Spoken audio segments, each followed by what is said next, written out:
Kita kalau mati tuan-tuan, khalifah mati agak kereta berbuah. Baju ni beralmari. Kereta ni bergaras-garas. Ada satu rumah orang kaya saya pergi, garas dia pun buah ekong. Kuda dia pun buah ekong, garas kereta dia pun buah ekong. Subhanallah, kaya sungguh. Garas kereta dia pasang ekong, tuan-tuan. Nak buat apa ni, kereta sejuk kan? Dalam hati saya kata mungkin dia beli kat showroom dulu, duduk ekon kereta tu. Jadi tak biasa, panas kot tu, yang tu balik rumah pasang juga. Kayanya tuan-tuan. Baju macam mana tuan-tuan? Stokin macam mana? Ada orang yang stokin sekali pakai buang terus. Dia pun macam lampin pakai buang je. Stokin pakai buang. Kayanya Abu Bakar 2 helai je jubah. Bila mati dia, Siti Aisyah, anak Sayyidina Abu Bakar, isteri Rasulullah, bagikan harta tu pada Baitul Mal. 2 ekor bara dan unta dan 2 helai jubah. Bila Umar tahu, kata Umar, kamu dah menyusahkan khalifah selepas kamu. Tak berbajulah kami lepas ini. Ya Allah tuan-tuan, mana nak cari? Bila Abu Bakar maintain macam itu, Umar dia jadi khalifah nombor 2 pun macam itu juga. Pasal dah bos macam itu. Umar satu hari perut berbunyi pasal tak makan. Perut berbunyi, berkeroncong bahasa kita. Umar pegang perut dia. Wahai perut, sama ada kamu berbunyi atau kamu berhenti berbunyi, aku sekali-kali tidak akan kenyang sehinggalah rakyat aku kenyang. Kamu nak bunyi ke, kamu nak stop ke bunyi keroncong perut tu, bunyilah untuk kamu lah. Aku takkan kenyang selagi mana rakyat aku tidak kenyang. Sebab apa tuan-tuan? Yang kita duk baca sekarang ni, amanah. Sebab itu Abdullah bin Umar radhiyallahu anhuma bila ditawarkan jawatan governor, jawatan khalifah, dia tolak. Sebab dia takut dia tidak boleh buat amanah di hari kiamat. Kena soal. Kata Abdullah bin Umar, dia ni orang paling layak. Dia tak minta jawatan pun orang bagi. Sebab dia layak.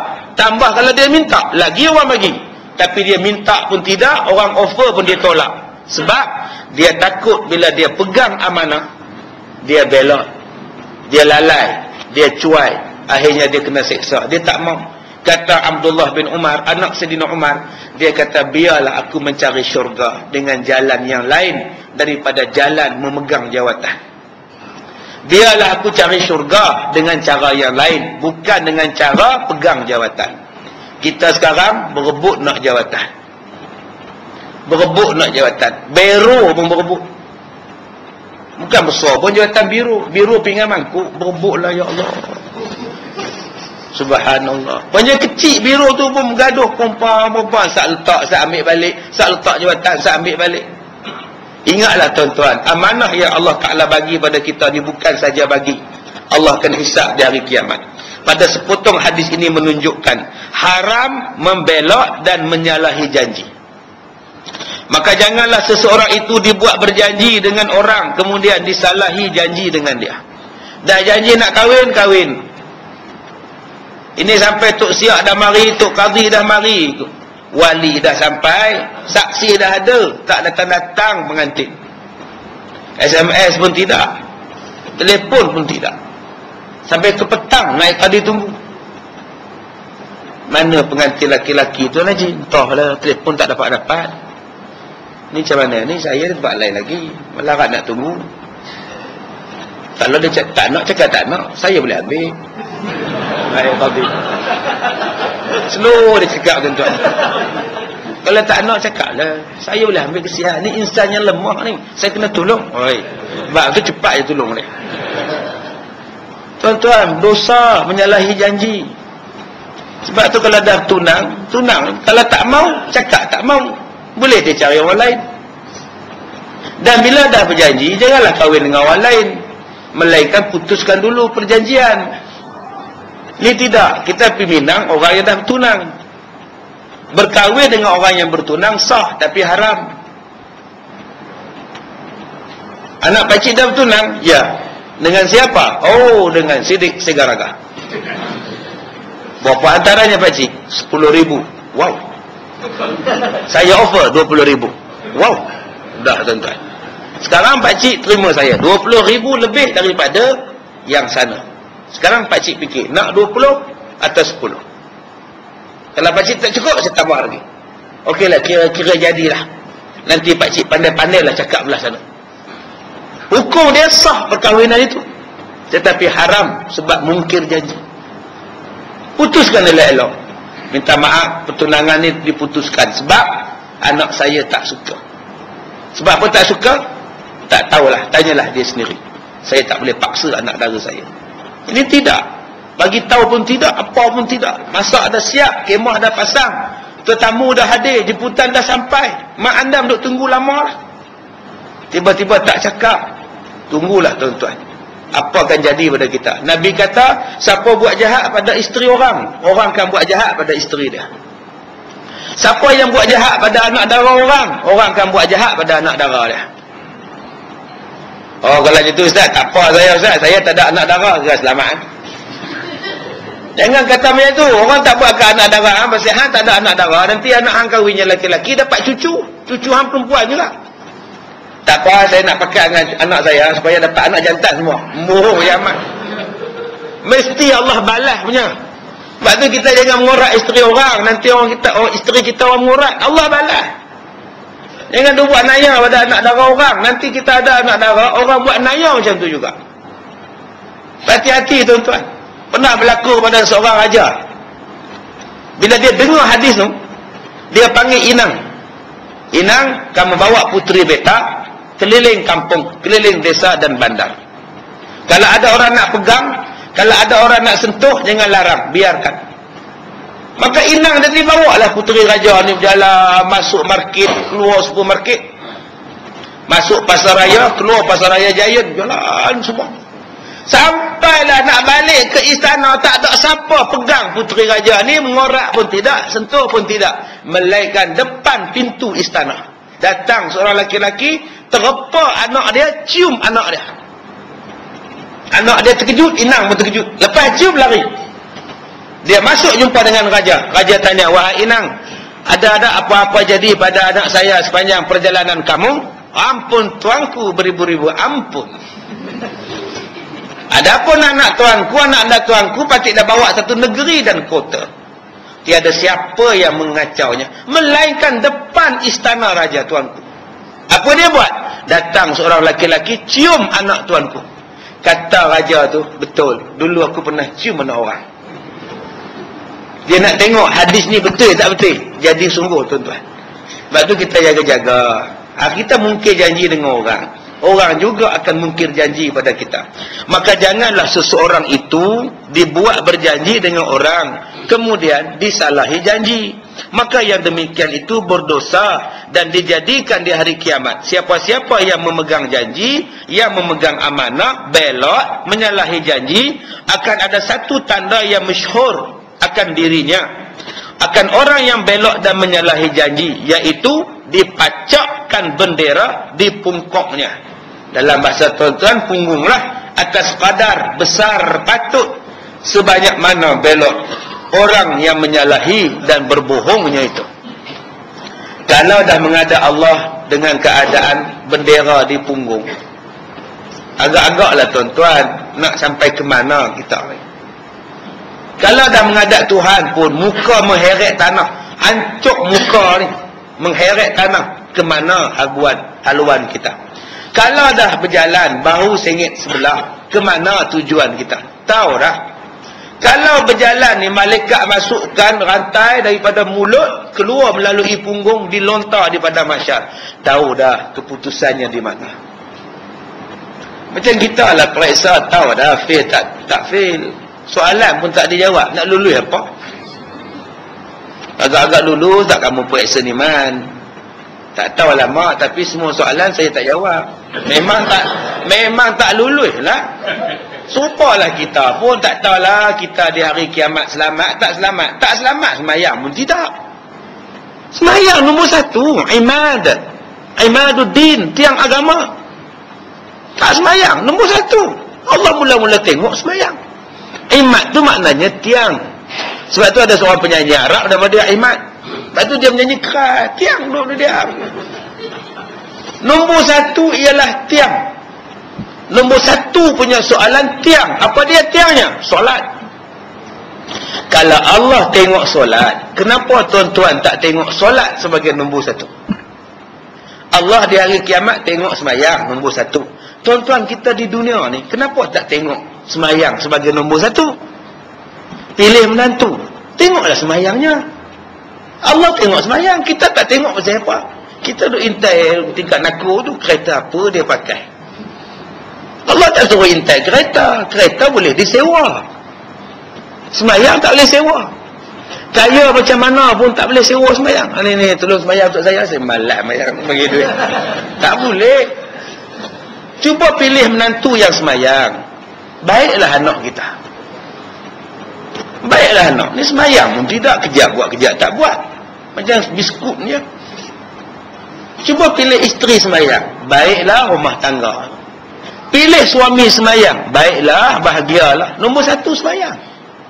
Suami saya pun semayang. Wara ya. Pak saya tak semayang. Khusyuk tak ada. Peraturan semayang tak ada. Main-main semayang. Zikir wirid tak ada. Semayang pula ringkah-ringkah 2 minit setengah. Semayang tu bukan semayang, tu nak lepas batuk. Semayang yang betul-betul. Kalau tuan-tuan di sini nak ambil pekerja, di kerja kilang tempat tuan-tuan jadi bos, pilih yang semayang. Habis itu Ustaz, kalau saya ambil pekerja India, dia bukan Islam. Takkan tanya dia semayang subuh tak? Memang dia tak semayang lah. Kalau gitu pilih dia hak sembah Tok Kong dia, api-apilah hak jenis baik lah. Ni Tok Kong dia pun tak nak pergi. Contohnya gitulah. Berapa ramai yang kita pergi tanya semayang dulu. Yang kita tanya, kelulusan apa ya?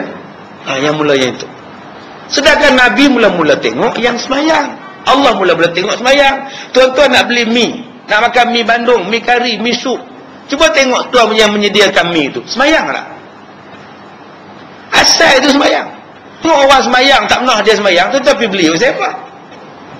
Tambah yang bancuh mi itu pula, pom-pom tak semayang. Beli buat apa? Tu yang jadi mi darah lah, mi zamsu lah sekarang. Macam-macam jenis mi. Sebab kita tak pernah tengok dia semayang ataupun tidak. Sebab kita beli barang pasal malam ke pasal apa, tengok dia semayang ataupun tidak. Pilih yang paling awal sekali ialah solat. Selamatlah. Kepentingan solat. Nak bekerja, boleh semayang tak di tempat kerja tu? Kalau boleh, kau kerja. Tak boleh, tak boleh. Nak kenduri kahwin, cuba cari waktu yang tidak kait dengan waktu solat. Kan bagus. Kenapa nak buat kenduri kahwin mengaitkan waktu solat? Perlu apa? Mesti kahwin, mesti jamuan pukul 12 sampai pukul 4 petang. Zuhur di mana? Catering. Budak-budak nak semayang di mana caterernya? Pengantin nak semayang di mana? Kalau bersanding pukul 1:30. Bedak dah pakai, kincu dah tempek, atas kepala dah ada tu. Ada gedik-gedik tu. Di mana dia nak semayang? Bapak pengantin nak semayang lagu mana? Mak pengantin, hai, nak semayang macam mana? Sekarang zuhur dah masuk. Cubalah cari waktu kenduri yang tidak ada waktu semayang. Bila? 9 pagi. Kan senang. Tulis besar-besar dalam kad. Jemputan ke majlis perkahwinan. Jam 9 pagi. Besar-besar. Takut kau datang pukul 12 lah dah habis. Pukul 9 pagi. Mana ada semayang? Duha je. Duha sunat. Kalau 9 pagi Ustaz, takkan nak jamu nasi. Siapa suruh jamu nasi? Bihun. Bihun goreng. Kari pap. Cokodok jamu. Ada orang buat ke Ustaz? Kita lah buat. Bila kita buat, orang akan ikut. Senang ya. Pukul 12, katuk gerai. Terus, pukul 1, relax. Pengantin boleh semayang. Mak bapak pengantin boleh semayang. Caterer pun boleh semayang. Tetamu pun boleh semayang. Tukang basuh pinggan boleh semayang. Semua boleh semayang. Betul juga Ustaz ya. Bukan betul juga. Betul sungguh Ustaz. Kita ubahlah. Orang Arab buat kenduri malam. Dia mau buat kenduri sekarang. Pukul 9 suku. Sebab isyak dah masuk. Dia pun semayang isyak. Dia pun makan malam. Sampai pukul 12 malam. Tak campur waktu semayang. Apa kata tuan-tuan pun buat kenduri kahwin waktu siang pukul 9 atau waktu malam jam 9? Tak ada siapa marah, tak ada siapa yang tak suka. Malaikat pun suka, Allah pun suka. Senang. Buat kenduri dalam surau. Makanan di bawah buffet, perempuan di sana, laki di bawah. Panggil ustaz ceramah pukul 8 malam, keluarga bahagia. Kan baik. Pengurusi masjid cakap 5 minit. Saya terima kasih kepada Tuan Haji Dolah kerana sudi menggunakan surau ini untuk dijadikan kenduri kahwin anak laki-lakinya. Saya dengan ini memperkenalkan pengantin laki-laki. Di sebelah saya yang samping inilah saudara Roslan bin Muhammad. Dia ni cikgu sekolah. Dan pasangannya yang pakai langsir yang pakai telekung yang kilat-kilat tu, namanya Rosnah, juga cikgu. Dema ni berkenalan di sekolah, orang suruh mengajar, dema bercinta. Jadi tuan-tuan berkenal-kenal, tak apalah. Jemput ustaz menyampaikan ceramah keluarga bahagia, ceramah perkahwinan. Habis pukul 9 sembahyang isyak. Dijemput pada bapa pengantin untuk memberikan sepatah dua ucapan. Panggil bapa. Terima kasih kerana sudi datang ke majlis yang tak seberapanya ini.